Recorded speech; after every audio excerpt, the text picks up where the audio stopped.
Assalamualaikum warahmatullahi wabarakatuh.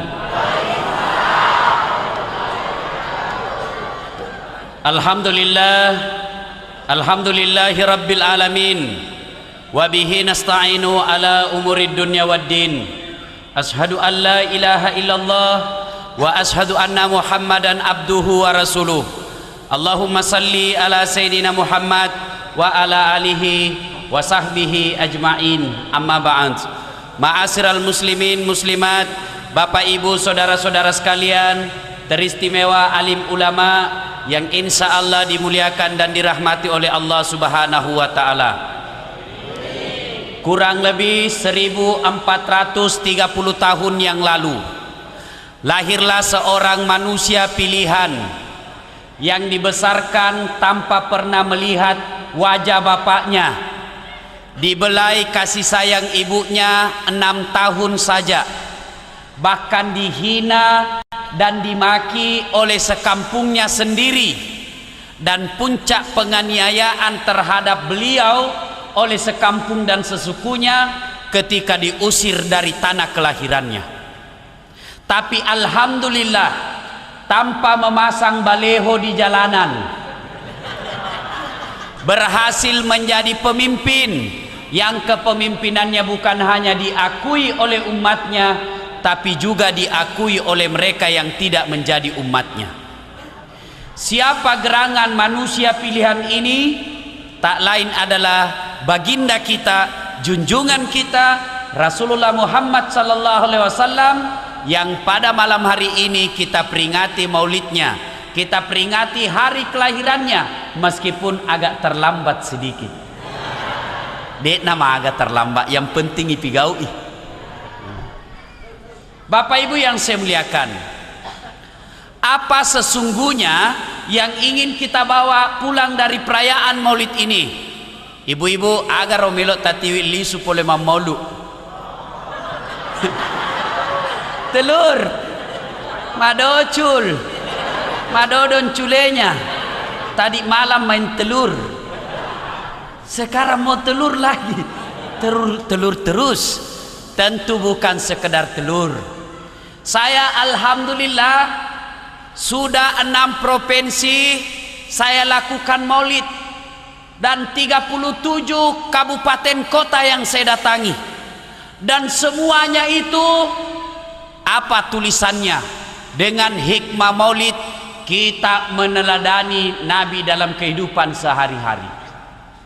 Semua yang saya datangi, hikmah maulid kita mencontoh Nabi dalam kehidupan sehari-hari.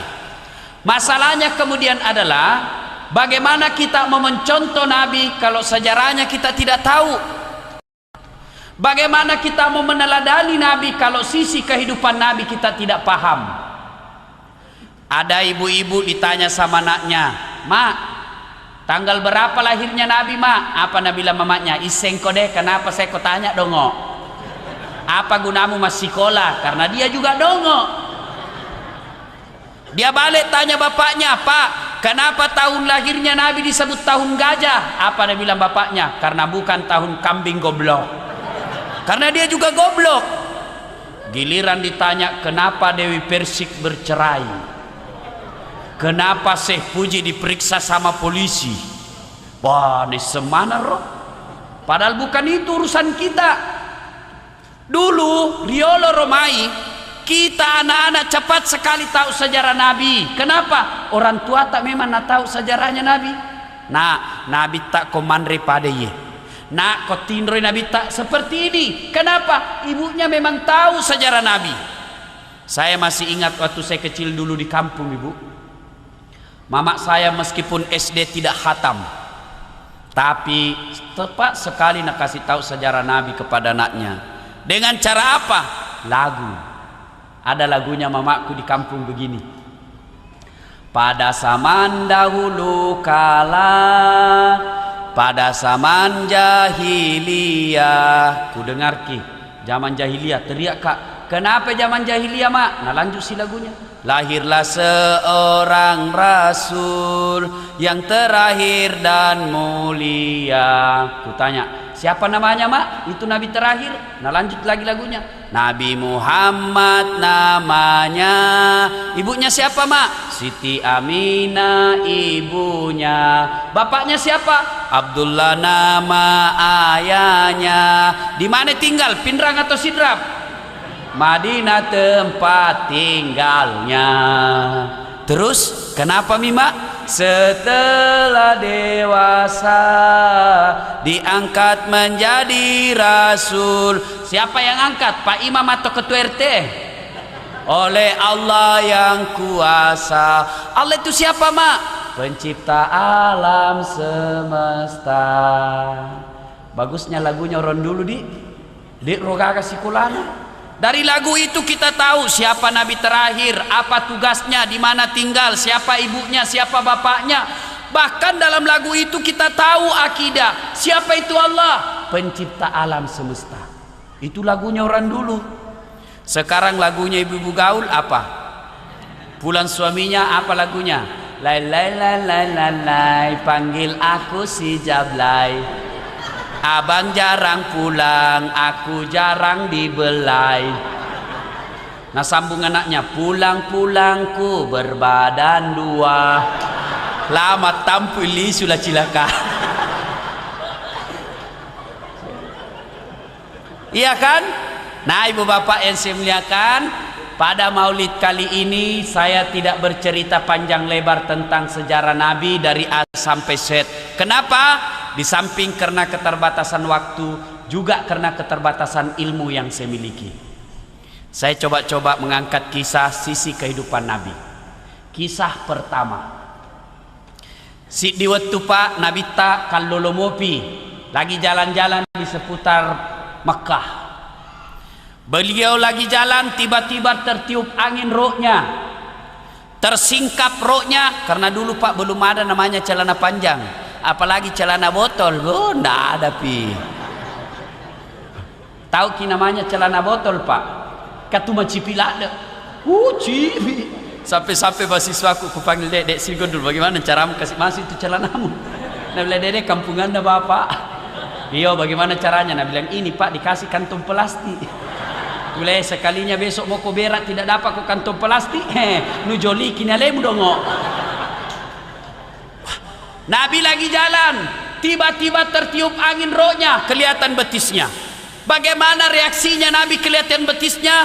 Subhanallah, malu sampai merah mukanya. Paitai betina Pak nataro siri, merah mukanya. Masya Allah. Artinya apa? Kalau kita mau mencontoh Nabi pada maulid kali ini, kalau kita mau meneladani Nabi pada maulid kali ini, tanamkan rasa malu dalam hati kita. Taro-taro siri aleta. Sekarang siri mulai hilang.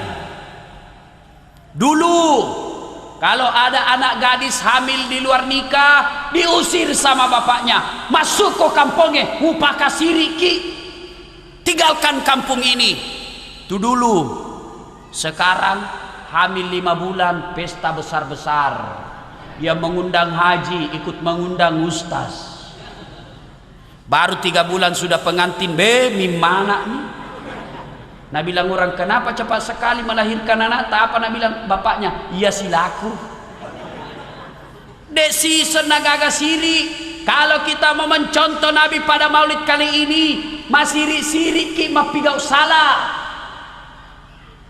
Malu dong kalau sudah haji tapi masih rajin mendomi. Pangkatoje itu haji Pak Domes sisa Pak.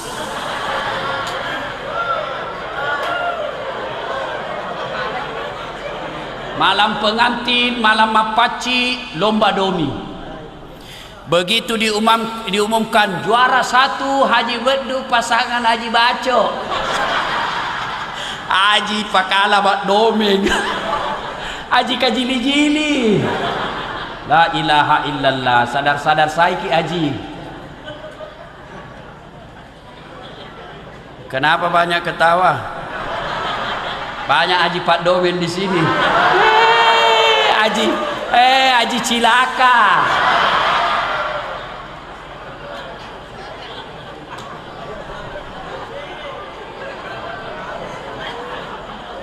Kalau kita mau mencontoh Nabi pada maulid kali ini, malu dong kalau sudah hajah, sudah ibu hajah, tapi pergi pengantin masih kelihatan dadanya. Banyak juga itu ibu-ibu haji, talulunan apa rutus kasih pajak yesedona, tapi bajunya besar sekali lobannya di depan. Baru besar nuna. Insyaallah. Bu, tidak dilarang berdandan, tapi tutup itu di depan tak. Nah bilang kalau ditutup Ustaz tidak kelihatan berlian. Kalau mau kelihatan berlian, tak jangan di dada, tak disimpan, diikat di lindro begini. Baru tulis berlian. Nah, tahu nih semua orang itu. Sudah hajat tapi masih kelihatan dadanya pergi pengantin. Mata cuak-cuak nih bosarae. Wah, begitu tenda paling susu tak bolong. La ilaha illallah.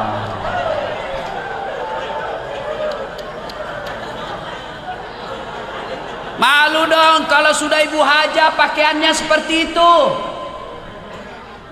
Halo ibu. Bu. Ya aku anak darah mah pakai pade ru maka semua pirita mah putih-putih masih kencang kita mah kelek nih. La ilaha illallah. Ibu malu-malu saya bela berpakaian yang tidak islami. Kita ini orang Bugis kalau ada pengantin paling banyak melanggar ajaran agama. Sudah mulai uan naik susah memang nih. Belum lagi praktek mubasir. Coba lihat orang Bugis kalau pengantin jor-joran, hura-hura. Mestinya 2 tusuk bisa makan sate, nak ambil 4 tusuk. Siapa mau makan sisamu cilaka? Ini kalau kita mau mencontoh Nabi, tanamkan rasa malu dalam hati kita. Malu dong berpakaian tidak islami. Kalau kita mau mencontoh Nabi pada maulid kali ini, malu dong jadi polisi minta-minta uang di jalan raya. Kalau kita mau mencontoh Nabi pada maulid kali ini, jadi pejabat yang baik, jadi pegawai negeri yang baik, sudah digaji sama negara, dikasih tiap bulan, dikasih kendaraan, dikasih jaminan, masih malas pergi kantor. Begitu masyarakat ngurus KTP, masih juga minta uang 5.000. Malu dong jadi aparat seperti itu. Bu, kenapa negara kita hancur seperti sekarang? Ibu, Pak, tahu Singapura? Tahu Singapura? Ya harus Singapura, Pak. Malopoi sidrap na Singapura. Tapi di Singapura, alhamdulillah itu Singapura beli air minum ke Kalimantan, beli pasir dari Kalimantan. Tapi alhamdulillah meskipun kecil, tidak ada masyarakat Singapura datang jadi pembantu di sidrap. Tapi berapa banyak masyarakat Indonesia datang jadi pembantu di Singapura. Kenapa? Salah satu penyebabnya pengelola negara kita mega makura siri perampok. Coba. Dan kita lebih bodoh lagi. Sudah tahu dia perampok, sudah tahu dia suka main perempuan, sudah tahu dia penarkoba, masih kita pilih dalam pemilu. Itu kan lebih bodoh dari binatang. Masya Allah, kalau negara kita dihuni orang-orang makura siri, maka tunggu, inna adzabi lazadid, saya kasih kau azabku sangat pedih, kata Allah. Coba lihat kita, Pak, rasa malu sudah mulai hilang. Kalau dulu anak gadis lewat di jalan raya kelihatan pahanya, malu orang tuanya. Kalau dulu ada anak perempuan peluk-pelukan diusir, tapi coba lihat sekarang budaya kita. Pengantin ampelok nah, undangannya sudah baku peluk calon pengantin di situ fotonya. Dan itu bukan cuma di Jakarta, sudah ada juga di Sidrap. Kalau kita mau mencontoh Nabi, malu punya undangan seperti itu. Kenapa dikasih baku peluk na depan na boting?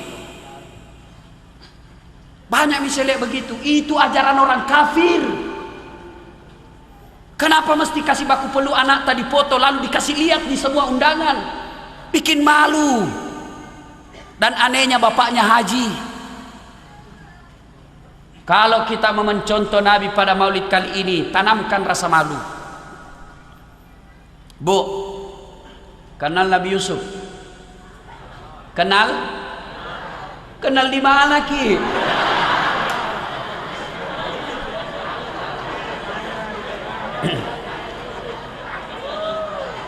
Biasanya sih kalau ceramah Pak ada air di sampingku.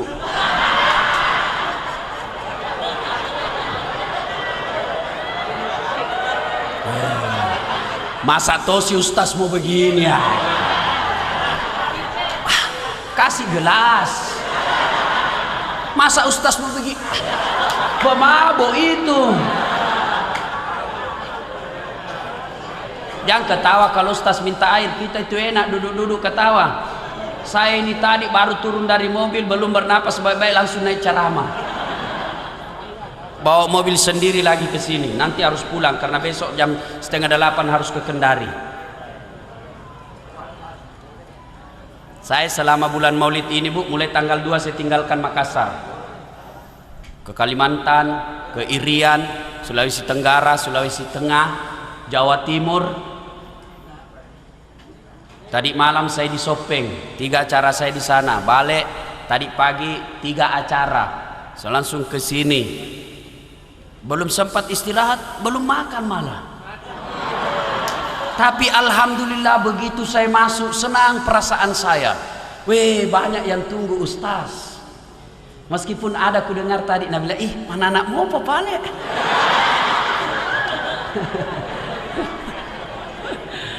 Nah, Bapak Ibu yang saya muliakan, tahu Nabi Yusuf? Ya, itu Nabi Yusuf, Pak, Bu, difitnah oleh Suleha, dituduh Suleha mau diperkosa, akhirnya dipenjara. Tapi dengan izin dan pertolongan Allah, akhirnya Nabi Yusuf dilepaskan. Setelah dilepaskan, dilantik menjadi pejabat setingkat Menteri Ekonomi. Nabi Yusuf dipenjara dulu, baru dilantik jadi pejabat. Di Indonesia jadi pejabat dulu, baru dipenjara.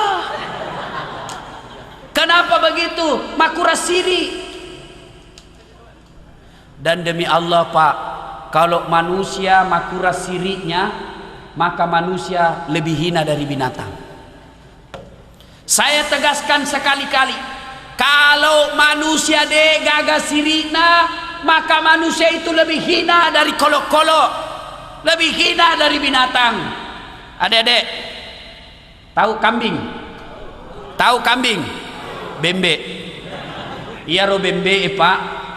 Koma betai, suka makan tanamannya orang, suka mengganggu kebunnya orang, potong. Dagingnya bisa dikari. Bahkan kulitnya pun masih laku dijual. Bahkan isi perutnya pun, ususnya masih laku dijual. Kambing kalau tidak berguna masih bisa dimanfaatkan manusia. Tapi kalau manusia yang suka judi, suka berzina, pemabuk, suka berkelahi, tidak sholat, jelek mukanya, mau diapai? Mau diapa? Mau dipotong, tidak ada orang makan dagingnya. Di penjara masih makan ongkos. Jadi kota rupa tahu dek gagas sirikna, Pak, engkamo gunana wolok koloe daripada itu. Jadi kalau kita mau mencontoh Nabi pada maulid kali ini, tanamkan rasa malu. Ini anak darah inrengin reki siri, anak darah makukue, Pak, lebih dek gagas sirikna naurani. Saya jarang melihat laki-laki, Pak, pakai celana pendek yang hampir kelihatan pantatnya. Tapi sekarang perempuan, Pak, nasesa kibela. Yang bajunya di atas turun ke bawah, yang di bawah naik ke atas, ketemu di tengah, mabicu nama jipi, mas sopek-sopek topa, pas duduk kelihatan celana dalamnya. Baru banyaknya lagi dakinya. Ketawa ki mungkin, Bu, tapi anak tanah kena. Cewek, di mana gitu cewek semua ini berkeliaran? Cewek, saya mau tanya Ki, siapa kita kasih lihat? Siapa kita kasih lihat itu Anuta? Laki-laki. Sedangkan kau sembunyi, nah cari dong. Apalagi pun namu pamer memang nih. La ilaha illallah. Salah satu dampak televisi Pak, itu mi pakaian yang begitu. Riolo romai Pak, dek ni singinat daremak baju pader, dek gaga contohna. Makuku yang kamana dek ko televisi, dan itu mina contoh anak gadista. Televisinya Indonesia Pak hampir tidak ada gunanya. Masih baik televisinya Soeharto dulu. Televisinya Soeharto mana ada tayangan begitu. Kalau ada yang tidak berakhlak langsung disegel. Sekarang karena alasan hak asasi, coba makin gosip mina Pak Guru aki. Ada lagi sinetronnya apa? Suami-suami takut istri. Coba sinetronnya pernikahan dini, hamil di luar nikah. Itu bisa mana contoh nata. Dan ada Tommy di situ mamanya menonton. Si Sasa anaknya gara-gara remote. Ada Tommy suaminya di situ. Masya Allah. Tanah maka solas-solan. Saya pernah kalian itu televisi. Tidak ada betul guna-gunanya. Dikasih yang berkomentar tentang rokok, yang berkomentar tentang pernikahan dini, semua yang tidak tahu agama. Artis-artis yang mana Romelo Lojo-lojo dimintai komentarnya. Tidak ada diminta komentarnya orang agama. Waktu saya lihat itu semua itu, coba murah itu televisi Pak, ku bantingi televisiku. Jengkel kalian Ki. Allah, kenapa bisa begini? Makura sirik mana nih Pak? Jadi kalau kita mau mencontoh Nabi pada Maulid kali ini, tanamkan rasa malu dalam hati kita. Ada yang tanya, Ustadz, bagaimana kalau ada remaja masjid rajin sholat Senin Kamis ngajar ngaji tapi makura sirik Ustadz? Rasulullah menjelaskan, sittatu asyain tukhbitul amal. Ada 6 sifat yang menghancurkan amal kebaikanmu. Satu diantaranya killatul haya, to makura sirik. Kisah yang kedua, suatu saat Rasulullah kumpulkan para sahabat di masjid. Lalu beliau berkata, saudara-saudara sekalian, laki-laki yang tetangga dengan masjid wajib datang berjamaah di masjid. Lo mana kau mak berjamaah masih gie? Bubar jamaah. Tiba-tiba datang tunanetra. Tahu tunanetra ibu? Orang tidak melihat, buta. Maka dia kena minta, ya Rasulullah, bagaimana dengan saya? Saya tidak melihat ya Rasul. Nabi katakan, oh kau lain. Kau lain kau. Pulangin orang. Belum jauh dipanggil kembali sama Nabi. Hafulan sini dulu. Kenapa ya Rasul? Ada yang saya lupa. Kau dengar tidak azan di masjid? Muang kalinge bagi kau masih gie? Saya dengar ya Rasul. Nabi lalu jelaskan, kalau begitu kau tetap wajib datang berjamaah di masjid. Artinya apa Pak? Kalau kita mau mencontoh Nabi pada Maulid kali ini, kalau kita mau meneladani Nabi pada Maulid kali ini, yuk mari tanamkan kecintaan sholat berjamaah di masjid. Tapi bagaimana kita lihat masjid sekarang, dibangun besar, dibangun mewah sampai ratusan juta, tapi sayang seribu sayang, masjid sepi dari jamaah. Masjid kita seperti museum, mewah tapi isinya orang tua sudah pensiun. Tomato amanan nak kasih, akhirnya apa di dalam masjid? Lomba batok. Tidak ada anak muda di masjid. Kenapa orang Islam malas ke masjid? Magaro, aga sabakna. Satu, karena dia tidak lihat pahalanya.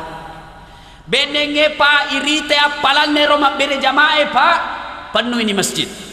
Seandainya misalnya diumumkan sama Pak Desa, siapa yang datang sholat duhur dikasih gula 3 liter. Jam 12 sholat duhur, jam 11 penuh masjid. Kenapa? Pak Naita ya malah.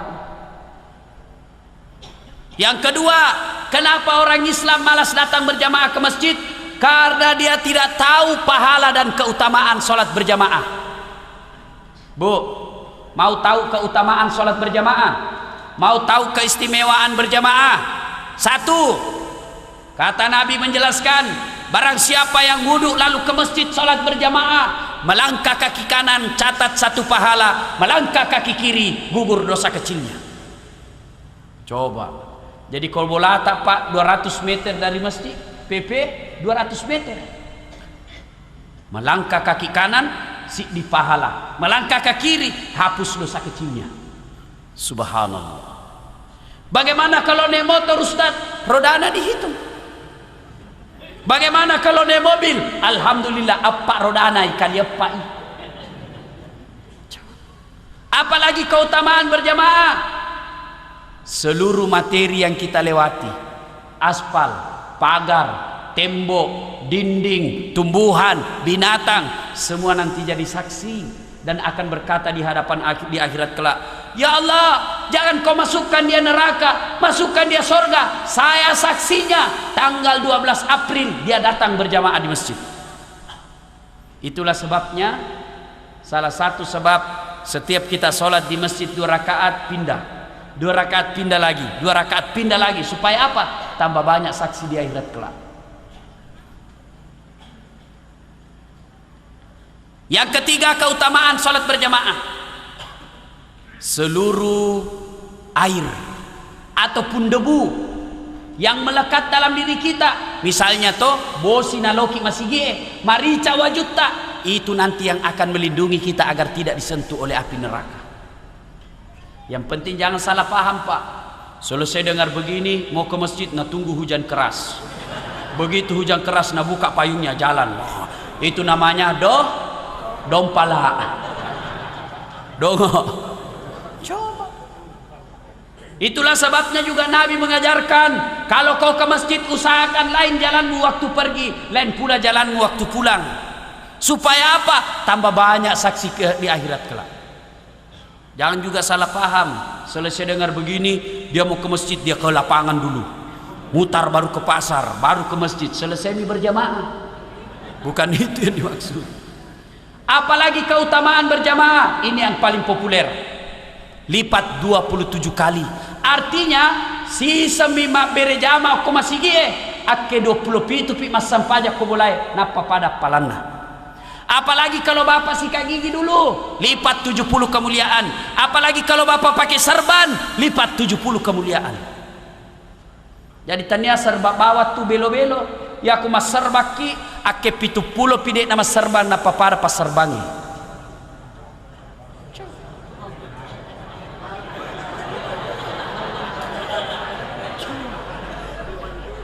Apalagi kalau sikat gigi dulu. Apalagi keutamaan berjamaah di masjid. Ada namanya doa bersama.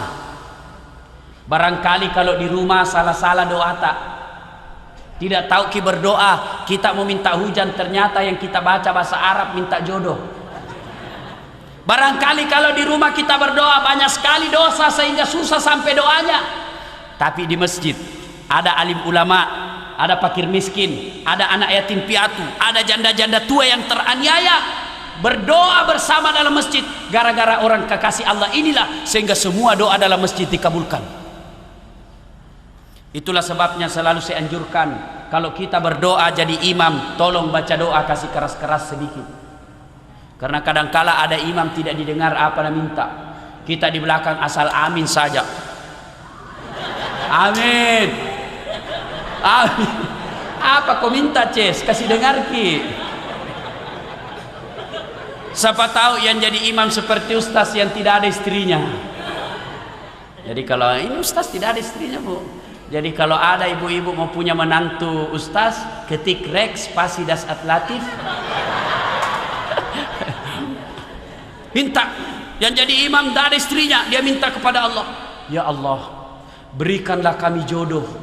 Nah bilang bapak di belakang amin. Sudah ada istrinya. Nah bilang juga istrinya di belakang amin, kabulkan Tuhan. Artinya ibu restui suaminya kawin lagi. Makanya kalau jadi imam usahakan kasih dengar-dengar sedikit ya. Ibu bapak yang saya muliakan, apalagi penyebab orang malas ke masjid? Karena manajemen masjid tidak bagus, pengurusan masjid tidak bagus. Ini banyak orang Islam suka sekali bangun masjid besar, bertingkat. Untuk apa? Nanda penuh. Biarlah kecil tapi nyaman. Biar kecil tapi orang sejuk di dalam. Ada masjid yang saya kelola di Makassar, Pak, kecil, tapi nyaman, Pak. Ber-AC. Setiap 2 menit keluar pengharum ruangan. Supaya apa? Hilang bau kalepa. Apalagi speakernya baik. Tidak seperti ini. Oh, bagus, Pak. Karpetnya tiap tahun diganti. Imamnya penghafal Quran 30 juz, digaji 1,5 juta tiap bulan. Muadzinnya tukang azan, anak muda yang bagus suaranya, khusus digaji azan 750.000 per bulan. Akhirnya orang rajin bersedekah, celengan selalu penuh. Kenapa? Orang merasa dia nikmati sedekahnya. Penceramanya profesional. Masya Allah. Kadangkala kalau banyak, kita kadangkala undian umroh 1 orang kalau Ramadan. Akhirnya selalu penuh masjid. Orang rajin ke masjid karena merasa nyaman di masjid. Ini tidak. Bagaimana orang mau ke masjid? Yang azan orang tua yang sudah pensiun. Camumi, Pak, posoto, Pak, azan subuh. Ayana salah.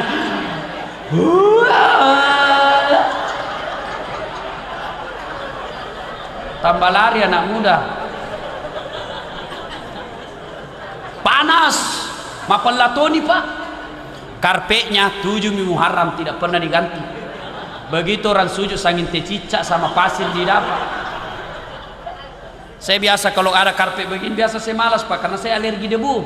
Jadi kalau banyak karpet di debu, hidungku gatal terus. Lebih tidak usah pakai karpet, tembok lebih bagus, tidak ada debunya. Karpet biasa 7 tahun tidak pernah dicuci. Karpet bau tai. Coba. Apalagi speakernya lebih banyak rusaknya daripada baik. Begitu takbir Allahu Akbar, storing nih mau diperbaiki, pura di mata kabir terpasang minggi terus sampai selesai. Coba. Penceramanya mulai salam pertama sampai terakhir, sangin perbedaan pendapat na cerita. Semua salah, kayak dia misalnya punya Tuhan. Semua salah, semua begini, haram, bidah. Nah bilang orang ada susah beragama nih. Belum lagi nak cerita sangin neraka. Mulai salam pertama sampai turun neraka terus, Pak. Dipotong tangannya, dilipat, dibanting, ditusuk pantatnya, keluar di mulutnya, dibakar-bakar, disemes. Nah bilang anak muda jamaah kopi whisky dia bikin takut-takut. Masya Allah, dapat lagi imam yang balik sunnah Nabi.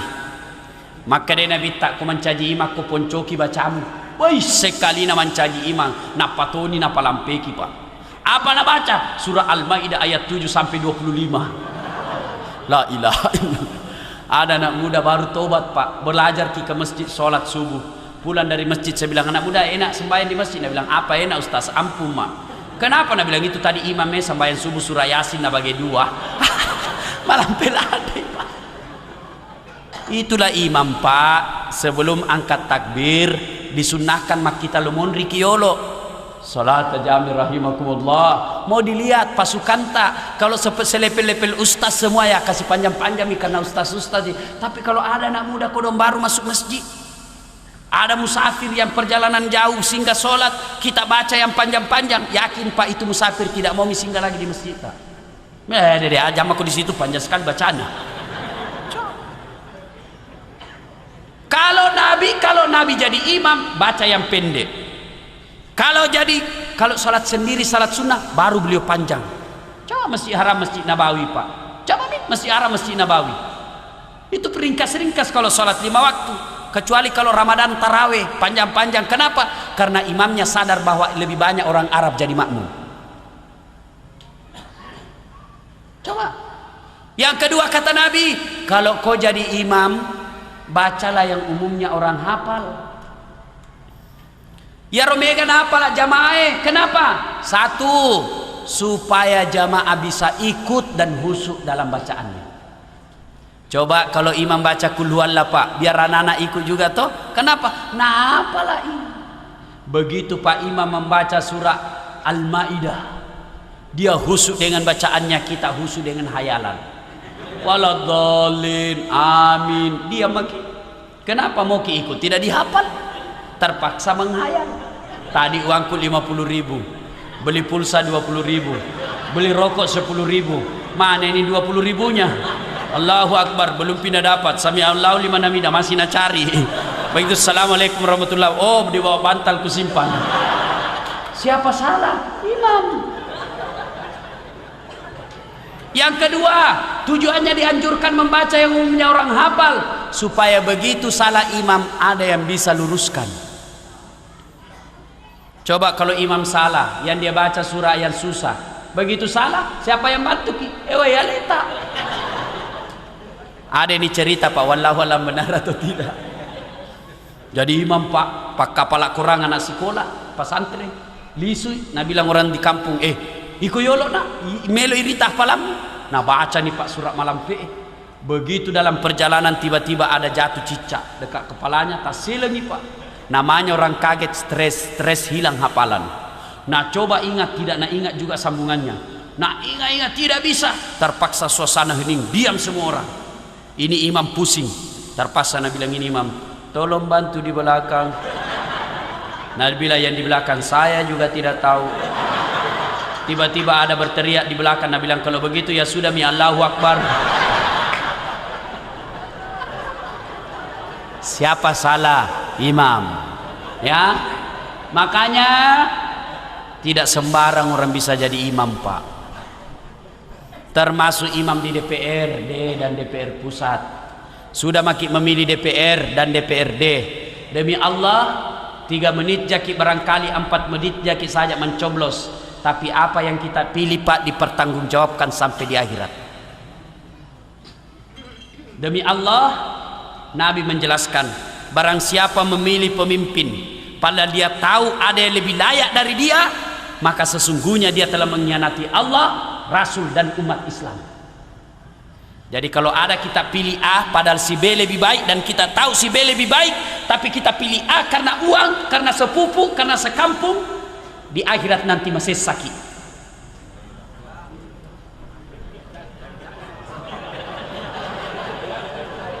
Sekarang orang Islam Pak lebih bisa dipercaya sumpahnya di atasnya uang 50.000 dengan beras daripada disumpah di atas Quran. Ini kerapuhan akidah kita. Bapak Ibu yang saya muliakan, makanya pilih imam hati-hati.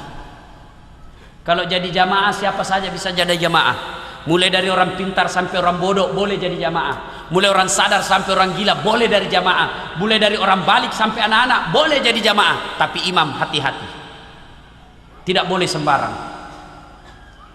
Dan kalau kita jadi makmum juga tidak boleh sembarang di belakangnya imam. Biasa juga itu kita sembarang sekali di belakangnya imam. Begitu imam salah dia tidak berfungsi. Itu di belakangnya imam tidak boleh orang sembarang, harus yang bagus juga bacanya, yang bagus akhlaknya, supaya kalau imam berhalangan dia yang ganti. Dengar baik-baik, contoh misalnya ini imam, ini 3 makmum, ini sebelah belakang sebelah kanan tidak boleh orang sembarang, wakilei salah imam ini yang bertanggung jawab. Biasanya kita kalau salah imam teriak semua, belakang bingung imam mana yang salah. Diam yang lain, ini yang bertanggung jawab, belakang sebelah kanan. Pernah satu kejadian, ini kisah nyata Pak, bukan cerita. Salat waktu saya masih SMP. Begitu sujud jamaah, hilang imam. Lama sekali Pak sujud. Ada temanku tidak sabar nih, dia bangun dari sujudnya langsung teriak, wih lenyap imamnya. Heboh sholat. Selesai sholat saya tanya Pak Imam, kenapa kita tinggalkan jamaah? Nah bilang metu kak. Saya bilang Pak Imam, lain kali kalau sujud nah kita kentu kasih bangun dulu supaya nah lihat ke orang. Nah bilang watungkai masiri ke ita. kacau Pak. Kalau imam tidak tahu fikih ya begitu. Nah ibu bapak yang saya muliakan, ayo mari hidupkan salat berjamaah. Anak muda mau bagus hidupnya, rajin ke masjid. Tidak ada orang sengsara hidupnya kalau rajin di masjid. Saya bukan mau takabur, saya bukan mau sombong Pak. Alhamdulillah saya bisa seperti sekarang, dan saya merasa banyak sekali pemberian Allah dalam hidup saya. Salah satu resepnya karena saya rajin ke masjid waktu dulu. Sampai sekarang. Saya masih ingat waktu saya SMP, tidak pernah lagi saya nginap di rumah kalau Ramadan, nginap di masjid. Tidur di masjid meskipun banyak nyamuk. Biasa saya berpikir, Pak, kenapa ini Tuhan banyak sekali nak kasih kemudahan hidup? Banyaknya ini kenikmatan yang Allah berikan sama saya. Saya ingat-ingat, barangkali salah satu itu karena kita rajin ke masjid dulu. Pelihara masjid Pak. Itu kalau Ramadan sudah jam 1 teriak-teriak maki di masjid. Sahur, sahur, sahur, bangun maki masak. Kalau ada kue bawa sedikit ke masjid. Ya kan? Sudah itu kita teriak Pak, istirahat lagi 5 menit, sholat lagi Pak. Karena tidak mungkin kita teriak terus 1 jam. Sambil waktu antara teriak pertama teriak berikutnya kita sholat tahajud lagi. Dan teman-teman saya dulu yang selalu di masjid kalau Ramadan Pak, alhamdulillah maka semangat tuona, alhamdulillah dimuliakan sama orang. Allah sudah janji, kau hidup kau masjid, kau pelihara masjidku, maqamam mahmuda, saya angkat derajatmu. Makanya Pak, kalau mau baik anak tak suruh ke masjid. Tapi bagaimana anak-anak ke masjid kalau orang tuanya tidak pernah ke masjid? Ada masalah tak ibu datang ke masjid? Cuma kadangkala ada juga ustaz larang perempuan ke masjid. Haram perempuan ke masjid. Tidak yakin kak saya diharamkan. Karena tidak ada dalil yang mengharamkan. Tidak ada ayat, tidak ada hadis, tidak ada fatwa ulama. Nabi cuma menjelaskan wanita tidak dianjurkan ke masjid. Tapi kalau dia mau ke masjid, jangan dilarang. Itu Nabi tegaskan begitu. Wanita tidak dianjurkan ke masjid, tapi kalau dia mau ke masjid, jangan dilarang. Kenapa wanita tidak dianjurkan ke masjid? Karena takut keamanannya, takut fitnahnya. Tapi kalau merasa aman dan mampu menghindari fitnah, silahkan ke masjid. Kalau dulu Arab jahiliyah perempuan sendiri diculik dan diperkosa. Kalau kita di sini disidrap, insya Allah aman. Apalagi kalau ibu-ibu usianya 55 tahun, muka keriput, bau minyak gosok, pakai gigi palsu, ke masjid pakai kudung, insya Allah tidak ada laki-laki tergoda. Kalau masih ada laki-laki tergoda, pasti itu laki-laki samberlap, sambaran jina lappo. Ayo, hikmah maulid yang kedua. Yuk mari, mulai besok sholat berjamaah. Ustaz tidak bisa karena kita di sawah kalau jam 12, di kebun jam 3 sore berjamaah. Kalau tidak bisa duhur asar, paling tidak maghrib isya. Maghrib isya kita datang di masjid Pak. Haji, rajin-rajin ke masjid. Ada itu haji Pak. Di Indonesia ini Pak selalu puluhan ribu orang menunggu untuk haji. Tapi pulang Pak dari haji tetap malas berjamaah. Padahal waktu di Madinah ada arba'innya, dia kejar 40 hari, 40 kali sholat di Masjid Nabawi, sekalinya pulang tidak lagi ke masjid. Apa gunanya itu? Kalau kita betul-betul menerapkan itu arba'in, mestinya sampai di kampung halaman kita tetap sholat berjamaah. Ayo hidupkan sholat berjamaah. Tidak bisa 5 waktu, yang ada kesempatan subuh mungkin. Tapi alhamdulillah saya lihat di sini Pak, ramai Pak. Apalagi kalau subuh, sampai di luar, tidak ada di dalam.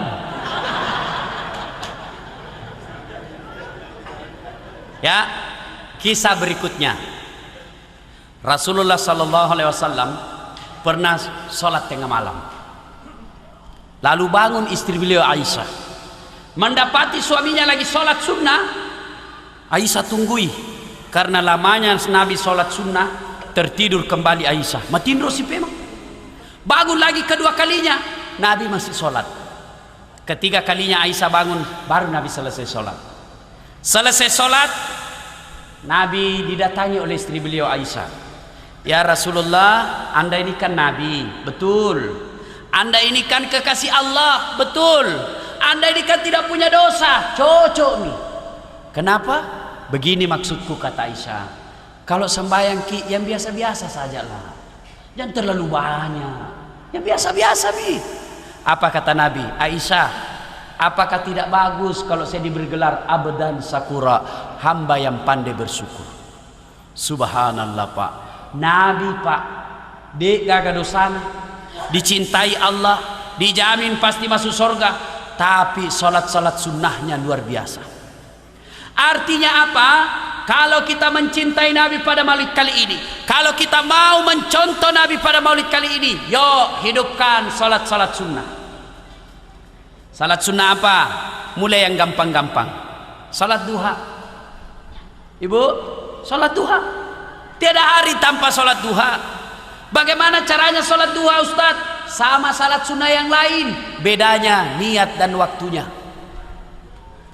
Kalau tahajud, niatnya tahajud, waktunya malam hari, syaratnya harus sudah tidur. Berapa lama tidur? Biar 10 menit. Bapak tidur jam 12, lewat 10 menit bangun, boleh sholat tahajud. Tapi waktu paling bagus jam 3, jam 4 dini hari. Berapa rakaat? 2 rakaat sampai 8. Artinya wad di mato 2, masa gena waktu tak wad di ngepak. Lebih bagus 6, lebih bagus lagi 8 rakaat. Kalau sempit waktu 2 rakaat boleh salat tahajud. Kalau duha waktunya pagi hari, niatnya duha. Jam berapa? Jam 7 sampai menjelang duhur. Waktu paling bagus jam 9 pagi.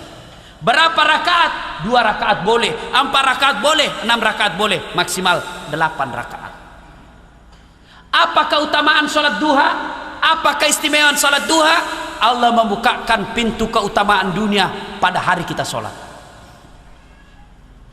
Jadi kalau mau sukses dunianya Pak, sholat duha. Ibu, mau bantu suami cari nafkah? Bu, mau ibu? Kenapa 12 Ji? Mau ibu? Yang di luar mau? Mau semua. Kalau ibu-ibu mau bantu suaminya cari nafkah, tidak usah keliaran di jalan. Nanti fitnah ki orang. Tinggal ki sholat duha di rumah tak. Suami pergi sawah, suami pergi bawa ojek, suami pergi berdagang, suami pergi ke kantor, istri yang soleha dia sholat duha di rumahnya. Selesai sholat duha dia mohon kepada Allah, ya Allah, Zat yang maha kaya, yang kekayaannya tak terbatas antara langit dan bumi, saya mohon kepadamu ya Allah, kalau kekayaan rezeki suami saya masih di atas langit turunkan, jika masih dalam tanah munculkan, jika masih jauh dekatkan, jika masih sedikit cukupkan, dan yang lebih penting dari itu ya Allah, Pak Barakai. Bahagianya suami pergi cari nafkah, dibantu sholat duha oleh istrinya di belakang. Bisa ibu? Bisa? Yang banyak saya kulihat di Makassar, baru 10 menit pergi suaminya, pergi tom istrinya tawaf. Matawapu ipak, nak kelilingi semua rumahnya orang, rumah curita salah. Bagaimana memudah rezekinya? Ada anak muda di sini masih sekolah, nuntut ilmu kuliah, supaya sukses dunianya dalam menuntut ilmu, sholat duha. Salah satu amalan yang diwasiatkan orang tua saya kepada saya begini, nak, dek gaga sijimu tosogi, dek gaga sijimu pejabat, nak, dek tu gaga tuluk kok kecuali pun Allah Ta'ala.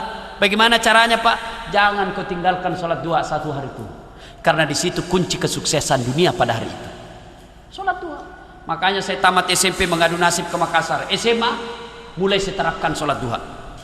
Begitu bunyi bel, orang pada lari ke warung, saya mampir ke musola, sholat duha 2 rakaat 5 menit saja. Selesai sholat saya berdoa kepada Allah 2 menit, ya Allah, saya terima nasibku orang kampung, saya terima nasibku miskin, tapi jangan pula engkau miskinkan ilmuku, jadikan diri hamba sebagai pusat ilmu pengetahuan. Selesai pitu menit, masih ada waktu 23 menit istirahat. Selesai sholat duha, selesai berdoa, baru saya ke warung kalau ada uang. Kalau tidak ada uang, cari anak orang kaya yang dongok. Ada PR, ada, kerjakan dulu lah saat, gampang, yang penting belikan jalan cottages. Dulu saya kalau ke masjid selalu bilang temanku, "Dede kampungannya ini sambayan terus naurus kampungan." Ku bilang, "Biar mices daripada kau ndak ada kampungmu." Silakan sholat duha. Anak muda, ada sudah punya kerja di sini belum punya istri, mau kawin mau nikah, sholat duha. Minta kepada Allah, "Ya Allah, jika memang si Fatimah cocok bagiku, satukan hatiku dan hatinya, dan berikan kemampuan bagiku untuk mendapatkannya. Engkau maha tahu ya Allah, jika dia tidak cocok bagiku, hanya membawa fitnah dan bencana bagi diri hamba, jauhkan hatiku dan hatinya, dan berikan kemampuan bagiku melupakannya. Engkau maha tahu ya Allah, jika memang dialah jodohku, yang lebih penting dari itu ya Allah, bukakan pintu hati orang tuanya, supaya sedikit juang panai na minta." Ayo Pak, sholat duha. Apa niatnya? Ini lagi jadi soal. Dia bilang, apa niatnya? Itu niat Pak, tidak harus diucapkan. Nah bode tapuadai esa. Ya rosengnya niat Pak, bahasa hati. Napa kimak jenne, ibu baru wudu, pasti ada di dalam hati tak mau ke sholat duha, itulah niat. Tidak harus diucapkan. Tapi kalau mau diucapkan tidak apa-apa juga. Tidak dihafal itu salli sunat al-duha, tidak usah. Berdiri tegak menghadap kiblat, baru bilang maki dalam hati, "Tuhan, sembahyang sunat duha kayak ini nah, Allah." Boleh Pak. 2 rakaat ulang lagi, "Tuhan, masih seperti yang tadi." Oh, jangan ketawa serius kayak ini. Betul. Daripada bahasa Arab kalau tidak dihafal tidak sembahyang maki. Boleh. Yang tidak boleh itu Pak, kalau sudah takbir Allahu Akbar tidak boleh lagi ada bahasa lain. Tidak boleh lagi. Kalau dalam niat doa bahasa apa saja boleh. Yang tidak boleh kalau sudah takbir. Ada pernah saya ingat itu di Jawa mengajarkan sholat boleh pakai bahasa masing-masing, bisa itu. Bagaimana kacaunya Pak seandainya pakai bahasa masing-masing di Mas Sampajang. Beri jamak itu masih gie. Yang jadi imam orang Arab, dia takbir pakai bahasa Arab. Allahu Akbar. Datang makmum saudara kita dari Sidrap, dia takbir pakai bahasa Bugis. Pungallahu ta'ala maloppo. Menyusul saudara kita dari Toraja, dia takbir pakai bahasa Tator. Pungallah ta'ala tonggo gajah. Ada juga orang jadi Ponto, dia takbir pakai bahasa Makassar. Kareng Allah Ta'ala Lompoa. Weh, ada juga orang Betawi, dia takbir pakai bahasa Jakarta. Allah gede banget gitu loh. Kacau, tidak boleh ya. Tapi kalau niat silakan, boleh. Tanpa diucapkan pun boleh. Ayo, mulai besok kalau kita mau mencontoh Nabi, mulai besok terapkan sholat duha. Biasakan sholat duha. Berapa rakaat? Boleh 2, boleh 4, boleh 6 sampai 8. Apa bacanya? Terserah yang ibu baca hafal. Tanpa membaca surah pendek pun sah. Waladhdallin, amin. Ruku maki sah. Karena selesai Al-Fatihah disunnahkan, sunnah membaca 1 ayat, bukan 1 surah. Kalau 1 surah Pak malampe Pak, misalnya 1 surah Wattini dari pertama sampai terakhir. Tapi kalau 1 ayat, misalnya waladhdallin, amin, bismillahirrahmanirrahim, alif lam mim, Allahu Akbar, boleh 1 ayat. Rakaat kedua waladhdallin, amin, bismillahirrahmanirrahim, yasin, Allahu Akbar, boleh. Tapi tentu beda pahalanya yang banyak dah baca dengan yang pendek. Dan usahakan bacalah ayat yang kita paham kesimpulannya itu ayat. Tidak usah dibaca, dihafal dan ditahu ayat per ayat terjemahannya, kesimpulannya saja itu ayat. Misalnya wadduha, tentang ini sudah. Kalau misalnya al-ikhlas, tentang mengesahkan Allah, itu saja intinya. Tapi bagaimana kita mau husuk dalam sholat Pak? Nah banyak ayat kita tidak tahu. Tidak usah ayat surah-surah pendek, Al-Fatihah. Pasti masih banyak tidak tahu terjemahannya di sini. Padahal sudah puluhan tahun baca itu Al-Fatihah. Anu Pak, jujur maki. Kandala kak. Pasti masih banyak tidak hafal. Itu bagaimana mau khusus sembahyang? Yang penting baca yang kita paham. Jangan lalu kita baca yang susah-susah. Seperti watini. Ay susah ini biasa aku sambung walasri. Watini pertama walasri terakhir. Biasa kan salah sambung Pak. Baca maki yang kita hafal saja. Nah ibu bapak yang saya muliakan. Hikmah maulid berikutnya. Suatu saat Rasulullah Muhammad SAW perjalanan ke masjid. Tiba-tiba dari atas ketinggian ada orang kafir Quraisy, dia ludahi Nabi. Mencui Nabi tak kena kepalanya Nabi. Apakah Nabi lempar? Subhanallah. Nabi lihat ke atas lalu berkata, "Weh, salah koces, kepalaku udah kena. Tapi tidak apa-apa Ji." Lewat hari kedua, diludahi lagi, kena lagi kepalanya Nabi. Nabi katakan, "Weh, masih seperti kemarin. Tapi tidak apa-apa." Hari ketiga lewat lagi Nabi, diludahi lagi. Nabi cuma senyum. Hari keempat lewat lagi Nabi. Lewat. Mana ini langgananku? Biasanya ada ludahi kain. Wah, selesai sholat ditanya sahabat, "Kau tahu si fulan?" "Ih, sakit ya Rasul." Masya Allah, kasihannya di. Pulang Nabi. Tanya istrinya, "Ada kurma?" "Ada." "Ada roti?" "Ada." "Ada anggur?" "Ada." Tolong bungkus." "Mau untuk apa ya Rasul?" "Saya mau jenguk langgananku." Setelah tiba di rumahnya ini orang ketuk. Nabi tidak salam karena ini orang kafir. Dari dalam kedengaran, "Siapa?" "Saya." "Saya siapa?" "Muhammad." "Muhammad siapa?" "Langganan ente." Taslim mati nak kandato na Muhammad. Nah sesa nak makabala ni Muhammad. Begitu masuk Nabi, Nabi cuma berkata begini, "Tadi saya lewat di tempat biasa. Saya rindu juga dengan ludamu, Ces. Ternyata malas aku di. Ini ada saya bawakan ki makanan, kita makan, mudah-mudahan cepat sembuh." Subhanallah. Mendengar ini katanya yang ludahi tadi, "Muhammad luar biasa akhlaknya. Abu Jahal saja yang bayar saya teror kamu. Abu Jahal yang membayar saya untuk menuntukkan mental dan sampai sekarang dia belum datang melihat kau. Justru kau orang pertama yang datang membusuk saya. Luar biasa akhlakmu ya Rasul. Muhammad sehari ini saksikan saya masuk Islam." Artinya apa? Kalau kita mau mencontoh Nabi pada maulid kali ini Pak, jadilah umat yang sabar. Ini sabar Pak, luar biasa.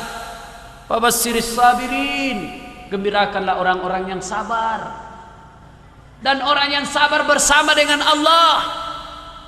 Ista'inu bis sabri was salat. Jadikanlah sabar dan salat sebagai strategimu. Kalau mau sukses, sabar. Para caleg yang tidak terpilih, sabar aku. Jangan malah menyalahkan orang lain dan mencari kiri kanan. Karena kalau kita tidak sabar bisa jadi berujung ke rumah sakit jiwa. 2 malam yang lalu saya menonton televisi berita. Ada sudah di Bali meninggal dunia kenapa? Caleg kena serangan jantung. Dia cuma mendengar suaranya cuma 16, dia kira 16.000. Sudah tidak terpilih, mati juga. Tapi kalau dia sabar, dia sekalikan segalanya kepada Allah. Jadilah penyabar Pak dan memaafkan orang. "Ustaz, sakit hatiku Ustaz, nah fitnah Kak." Biarlah Allah yang balas fitnahnya. Kalau orang cerita jelek Pak, saya ini sering juga dicerita jelekku Pak. Saya coba bilang, alhamdulillah, mulai tosi katu amalak matu. Karena orang yang cerita kita Pak, yang fitnah kita, yang gibah kita Pak, nanti itu amalnya kita ambil. Jadi kalau ada yang cerita jelek Pak, tidak usah dibalas. Biarlah kita sabar, serahkan kepada Allah, nanti itu diambil amalnya. Jadilah umat yang penyabar. Jangankan kita ini manusia biasa Pak, Nabi saja kekasih Allah. Coba ketika Nabi dilempari di Taif, ketika Rasulullah SAW di Mekah dilempari orang, dimusuhi satu kampung, Nabi hijrah, Nabi pindah ke Taif berdakwah dengan harapan orang-orang Taif barangkali bisa menyambut beliau. Tapi begitu sampai di Taif, Nabi juga dilempari. Jengkel malaikat Jibril datang kata menawarkan bantuan. "Muhammad, keterlaluan ini semua manusia. Kau berdoa kepada Allah, saya angkatkan kau ini gunung, saya lemparkan kepada mereka, saya hancurkan. Mendengar ini apa kata Nabi? Jibril, kalau Allah mau mengabulkan doaku, saya berdoa kepada Allah, jangan kau hancurkan dia, berikan dia hidayah. Kira-kira kalau saya Pak begitu diserang kepepet, datang Jibril, dasat, tembak nih semua. Itulah Rasulullah Muhammad SAW. Kalau kita mau mencintai Nabi Pak, tak dampangin itu saleh kidi. Dan orang yang pemaaf dan sabar Pak, insya Allah tenang hidupnya. Tapi orang yang pendendam, dengki, tidak bisa tidur. Orang yang kita dendami, orang yang kita dendam, dia sudah tidur, kita masih gelisah. Bagaimana cara aku balas gini jam 2 belum pakai tidur? Ini orang sudah ngorong nih. Orang suka dendam Pak, tidak ada bagusnya. Serahkan sakit hati kita kepada Allah. Lebih mulia lagi kalau kita memaafkannya. Kalau kita mau mencontoh Nabi Pak, jadilah umat yang pemaaf. Nih selesai orang memilih Pak, yang terpilih nanti insya Allah duduk di DPR, kita jangkit baku musuh-musuh. Ada orang gara-gara bela pilihan lain partai baku musuh. Sudah mi dicoblos orang, sudah mi dicontreng orang, dia mi dapat gaji DPR, dapat mi tunjangan, kita baku musuh. Itu namanya dongo. Kalau kita dianiaya, kita dihina, kita difitnah, serahkan segalanya kepada Allah. Fitnahan itu mengangkat derajat kita, aniaya itu akan mengangkat derajat kita. Ibu bapak yang saya muliakan, ini hikmah yang kelima.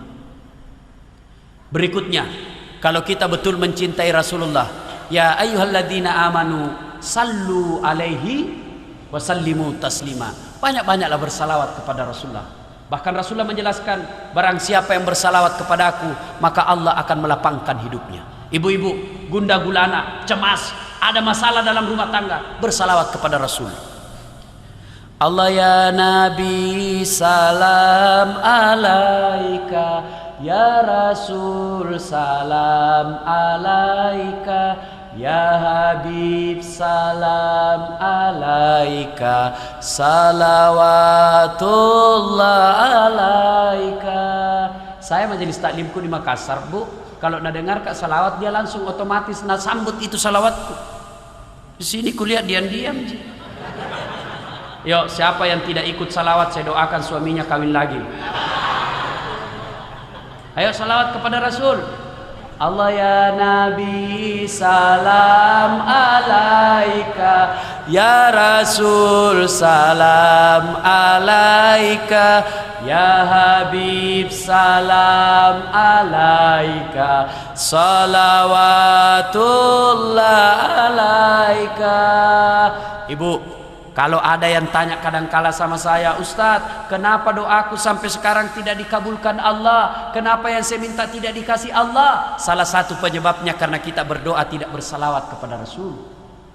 Nabi menjelaskan, barang siapa yang berdoa tidak diawali dan akhiri dengan salawat, maka doanya tergantung antara langit dan bumi.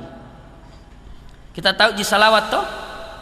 Jangan sampai seperti mahasiswaku di UNAS mau ujian skripsi, saya bilang dek, supaya barakah ini ilmu saya kasih kau salawat kepada Nabi. Apa dia bilang? Salawat kepada Muhammad. Ulangi bedek, salawat kepada Muhammad. Salai. Nabi bilang, yang mana pala itu Ustaz? Allahumma salli ala Muhammad wa ala Muhammad. Nabi bilang, oh diganti Ustaz.